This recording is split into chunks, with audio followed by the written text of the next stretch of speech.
Alright guys, in this problem we're being asked to find the points of intersection, and we're given two equations here. So looking at equation 1, we can see that we're going to be dealing with a quadratic, so we'll call this equation 1.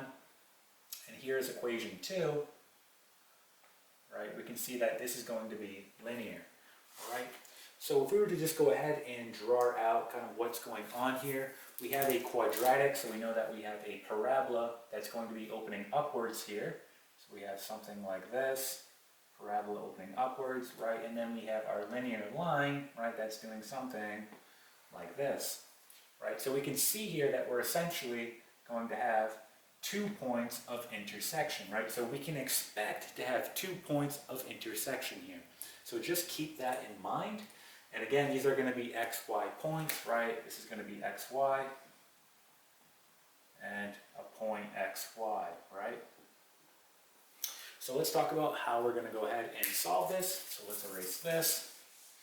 And again, depending on where you're at in algebra, this is simply just going to be solving a system of equations. We know that when we solve a system of equations, we're essentially finding the point or points of intersection.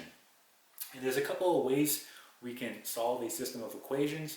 We can either use substitution or elimination.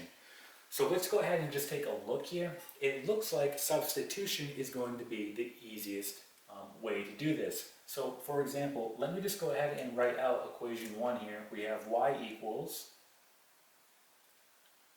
2x squared minus 2. Okay, so I can see here that I have y equals, right? Well, look at equation 2. I also have y equals. So I'm looking at this y here, and I also have a y here. So if I have y equals 2x plus 2, I can plug it into this y, right? And we call this substitution. And by doing this, I'm able to solve for that x value, right? I only have one variable, and I can solve for that now. And what that x value is going to tell me, that's going to be the x value, or values, that's going to be the point of intersection. All right, so I should get two x values here based on what I drew earlier in this video, right? We can expect to get 2 points of intersection here. So let's go ahead and do that. So I'm going to have, wherever I have a y, I'm plugging in this in, 2x plus 2. So I have 2x plus 2 equal to 2x squared minus 2.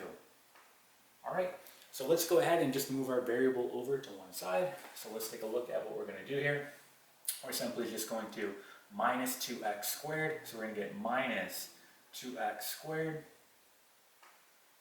And we have plus 2x,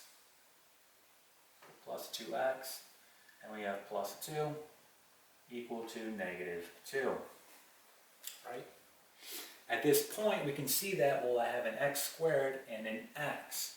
So you're going to have to factor this, right? You're going to have to factor here.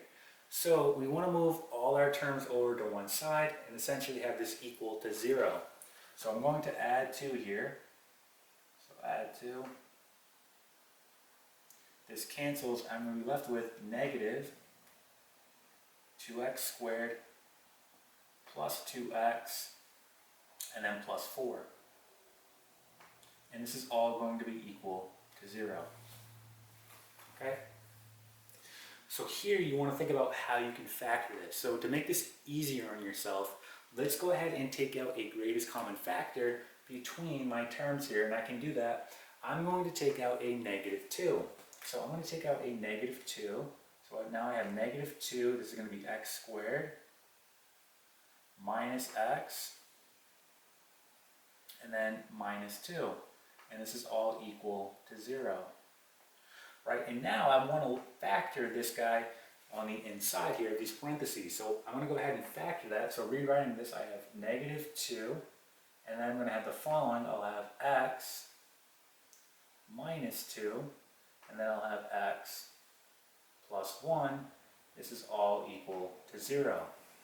So we went ahead and factored this. At this point, right, you want to take each of your factors, set them equal to 0, and solve. So doing that, we're going to get the following. So let's start here, negative 2 equal to 0. Well, that doesn't help us, right? So we don't need that. let's go to our next one. We have x minus 2 equal to 0. When I solve here, I get x equals 2. Right, so there's one of our values. Let's go ahead and do this guy. We get x plus 1 equal to 0. Right? And when I solve that, I get x equals negative 1. So x equals negative 1. There's another value. Right? So I have two x values, and that was expected. Right? I should have 2 points of intersection here. So that was the hard part. The easy part now, all we have to do is take both of these x values and plug it back into either equation 1 or 2, and that will give us our y value. Now it doesn't matter which equation you plug it into, you're going to get the same answer either way. So my suggestion is to pick the easier of the two. So looking at this, this is probably going to be the easier of the two. So let's just go with equation 2. Let's go ahead and erase this work here. And we'll leave our x values here.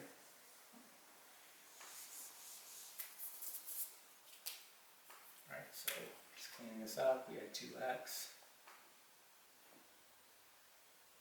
Right, so let's go ahead and plug this in. So wherever I see an x, right, I'm plugging in my value. So let's start with x equals 2 first. So I have y equals 2. Now here's my x, so I'm plugging in a 2 plus 2. Okay, cleaning this up, we get y equals, well, this is going to give us 4 plus 2, or y equals 6. So what we did here, we want to write this as a point, because this is one of the points of intersection.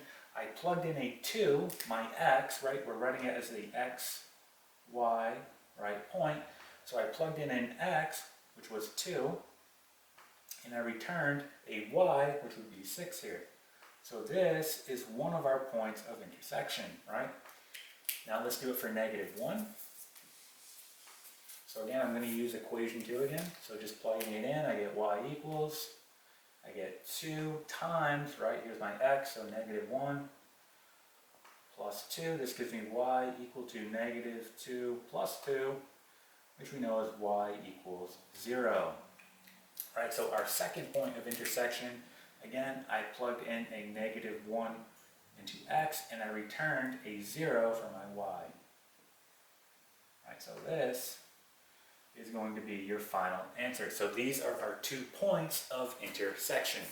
All right, and that is it.